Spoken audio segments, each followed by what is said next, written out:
What Stars is really getting from this is the licenses, which are going to allow them to then operate their online sites. The interesting thing that we see in peer-to-peer gambling is kind of how can you eliminate the role of a bookie? Let's talk about gambling. So the Stars Group is actually a Canadian company, platform company in the ETF. They just struck a deal with Penn National Gaming to enter the US market for online betting and gaming market access. It looks like into up to 20 states that the Penn National Gaming Company is currently operating in.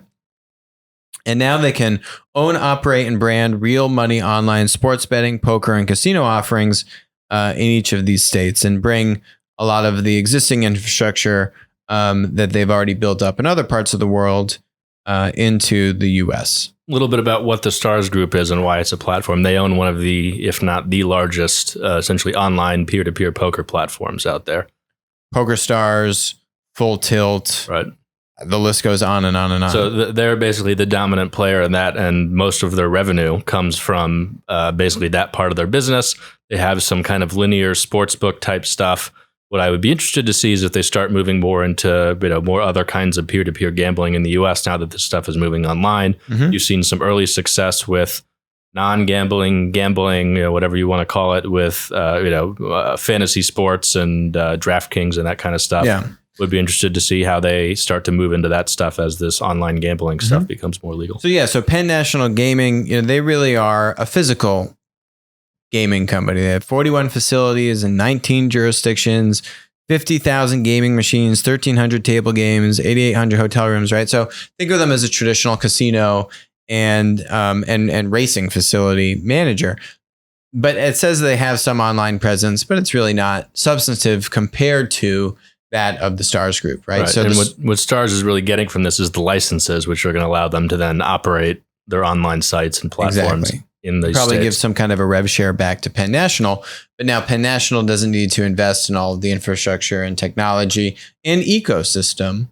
There's a lot of people still playing free peer-to-peer gambling on Poker Stars and Full Tilt that are in the US, but just haven't been able to actually gamble real money. So Stars Group can actually pay much more than, say, another rival that would want to come into the US because they already have such a strong install base. Right. To expand on what you were saying before, I think the interesting thing that we see in peer-to-peer gambling is kind of how can you eliminate the role of a bookie?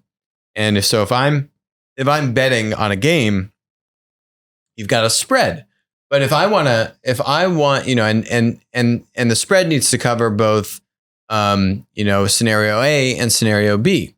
So, but if you actually were to kind of bet straight up with your friend, then if you think about the margin that you are providing to the bookie, you can now actually shrink that margin a lot, right? If you can find someone that you say, hey, I want to bet on the Patriots. The other person says, I want to take the Cowboys. And now you are essentially betting with each other.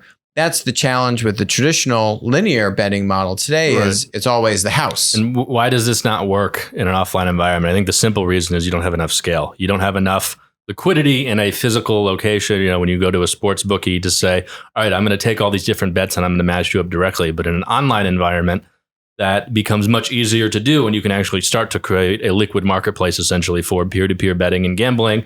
You can have all different kinds of bets that you wouldn't, get from a typical bookie, as well as the kind of traditional ones. And the way you make up for that lower margin per transaction is you're going to have a whole lot more transactions in an online environment. Exactly, and there's a winner-take-all dynamic there, right? If you have the most demand and supply of people coming to make and take these peer-to-peer bets, then you're just going to, if you are wanting to do a peer-to-peer bet, you're just going to go where there's the most liquidity. Right. And for the platform, it's also a much more capital light business model than the bookie. So if you're not using your balance sheet. Right. And if you get the odds wrong, there's no, big hit that comes if some big payouts have to go through, because you're not providing the payouts. You're really just acting as the middleman. Exactly. So there are some startups doing this, and I think it's inevitable that the industry eventually gets to this point. It's really just a question of who does it and who does it at scale, I think, to again, solve that chicken or egg problem and solve the liquidity problem.